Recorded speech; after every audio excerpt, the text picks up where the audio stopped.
Hey guys, this is Vivek and welcome back to the channel in one more new video।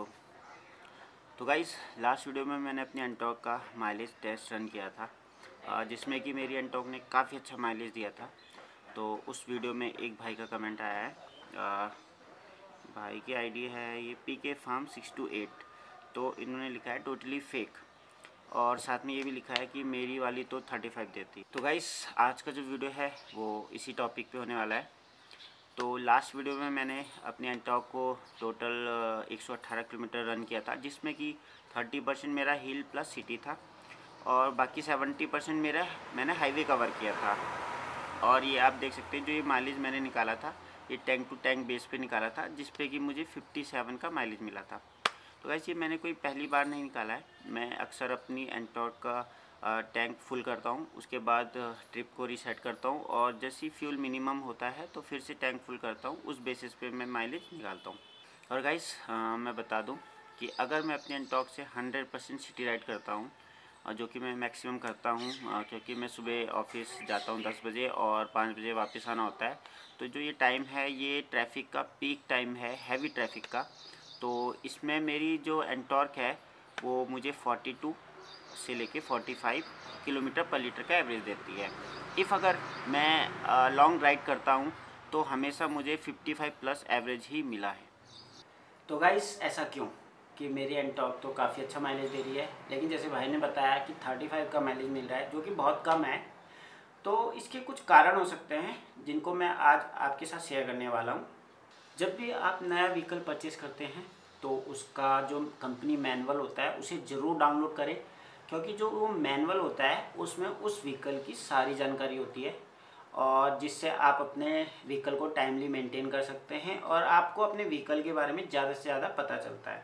तो जब मैंने अपनी एंटॉर्क ख़रीदी थी तो मैंने उसका मैनुअल पढ़ा था। तो मैनुअल के स्टार्टिंग में ही साफ साफ लिखा है कि 1000 किलोमीटर कंप्लीट होने तक व्हीकल को 50 प्लस की स्पीड में नहीं ले जाना है। और लोग अक्सर यहीं पर गलती करते हैं, वो नए व्हीकल पे ही हाई स्पीड रन करते हैं और टॉप स्पीड रन करते हैं, जिससे उनके व्हीकल के इंजन में प्रॉब्लम आती है और उसी वजह से उनका जो माइलेज है और उनकी परफॉर्मेंस है वो ड्रॉप होती है। और ये एक ऐसी प्रॉब्लम है जो कभी भी ठीक नहीं की जा सकती जब तक कि उसका इंजन रिप्लेस ना हो जाए। तो फर्स्ट 1000 किलोमीटर में हाई स्पीड ना चलने का रीज़न है क्योंकि आपके व्हीकल का इंजन नया होता है और अंदरूनी घिसावट के कारण वो उसमें डस्ट पार्टिकल बनते हैं जो कि इंजन ऑयल में मिक्स हो जाते हैं। और यही कारण है कि जो आपकी फर्स्ट सर्विस है जो कि 500 से 700 किलोमीटर पे होती है, उसमें ऑयल को रिप्लेस किया जाता है ताकि जो डस्ट पार्टिकल है उससे इंजन को नुकसान ना पहुँचे। और मैं आपको यहाँ पर ये सजेस्ट करूँगा कि जब आपकी गाड़ी 1000 किलोमीटर चल जाती है, ये मैनुअल में नहीं लिखा है पर मैं अपनी तरफ से सजेस्ट कर रहा हूँ, क्योंकि गाड़ी आपकी है उसको लॉन्ग टर्म तक आपने रखना है। जब 1000 किलोमीटर कंप्लीट हो जाती है तो वहाँ पर भी आप अपना इंजन ऑयल चेंज करें, रिप्लेस करें, क्योंकि थोड़े बहुत डस्ट पार्टिकल जो बनते हैं वो भी अगर आप इंजन ऑयल चेंज करेंगे तो निकल जाएंगे, जिससे आपका जो इंजन है वो हमेशा हेल्दी रहेगा। तो गाइस अगर फर्स्ट 1000 किलोमीटर तक आपने अपने व्हीकल को अच्छे से मेंटेन कर रहा है और अब आपको माइलेज का इशू आ रहा है, तो आप अपने चारों तरफ जो आपका एनवायरनमेंट है उस पर ध्यान दीजिए। मतलब अगर आपके चारों तरफ धूल ज़्यादा होती है या डस्टी एरिया है तो वहाँ पर फ़िल्टर आपका जल्दी गंदा होता है, और फ़िल्टर गंदा होने की वजह से आपका जो एयर और फ्यूल मिक्सचर है वो नहीं हो पाता है प्रॉपर तरीके से, जिससे भी माइलेज ड्रॉप होता है। तो अगर आप डस्टी एरिया में रहते हैं तो उसको टाइम टू टाइम, मतलब 1000 किलोमीटर 1500 किलोमीटर पे अपने एयर फिल्टर को हाई एयर प्रेशर से क्लीन करें। वैसे एयर फिल्टर की लाइफ जो मैनुअल में है वो 12000 किलोमीटर है, पर उसको क्लीन करना टाइम टू टाइम ये ज़रूरी है। और अभी भी आपका अगर माइलेज में इशू आ रहा है तो आप स्पार्क प्लग भी चेक कर सकते हैं, क्योंकि डस्टी एरिया में रहने की वजह से जो एयर फिल्टर गंदा होने की वजह से जो एयर और फ्यूल का जो मिक्सचर प्रॉपर तरीके से ना होने से जो कंबसन चैम्बर है उसके अंदर कार्बन बनता है और वो स्पार्क प्लग पे लग जाता है, जिससे क्या होता है स्पार्किंग में प्रॉब्लम आती है और उस वजह से भी आपका माइलेज ड्रॉप होता है। अगर अभी भी आपको माइलेज का इशू आ रहा है तो आप अपने सर्विस सेंटर जाइए और मैकेनिक को बोलिए कि इसका टैपेट चेक करें, क्योंकि कभी कभार क्या होता है टैपेट ओवर टाइट होने की वजह से भी आपके जो माइलेज है उसमें फ़र्क पड़ता है और गाड़ी बहुत भारी भारी चलती है। तो आप कोशिश कीजिएगा जो कंपनी द्वारा गेज स्केल जो प्रोवाइड करा जाता है टैपेट सेट करने के लिए, उसी के थ्रू टैपेट को सेट करवाएं। और गाइस इन सब चीज़ों के अलावा सही माइलेज और अच्छी परफॉर्मेंस के लिए आपकी जो क्रूजिंग स्पीड है और आपके जो व्हीकल का टायर प्रेशर है उसका सही होना बहुत ज़रूरी है। अगर आप ज़्यादा हाइपर राइडिंग करते हैं, बहुत हाई स्पीड में चलाते हैं तो भी आपका माइलेज ड्रॉप होगा, और कम टायर प्रेशर में चलाते हैं तो भी आपका माइलेज ड्रॉप होगा। मैं जब भी लॉन्ग राइड करता हूँ तो मैं 50, 60, 70 स्पीड में चलता हूँ, और सिटी के अंदर मैं 20, 30, 40 स्पीड में चलता हूँ। और जो मैं टायर प्रेशर यूज़ करता हूँ वो एंटॉर्क के मैनुअल में दिया है, 24 PS फ्रंट में, 36 PS रियर में। और गाइस फ्यूल भी बड़ा कारण हो सकता है आपकी जो माइलेज है वो कम होने का। ये प्रॉब्लम ज़्यादातर BS6 व्हीकल्स में ही आती है। BS4 में कार्बोरेटर होता था तो उसमें जल्दी से प्रॉब्लम आती नहीं थी, और आती भी थी तो उसे कोई भी मैकेनिक खोल के साफ़ कर लेता था।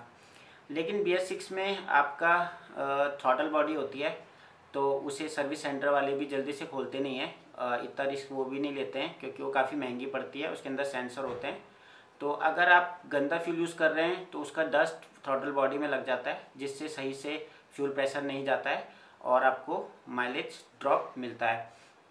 इसका सबसे बड़ा समाधान ये है कि आप अच्छे फ्यूल स्टेशन से एक अच्छा फ्यूल भरवाएं, तो ये टाइम टू टाइम अच्छा फ्यूल भरने से साफ़ हो जाता है।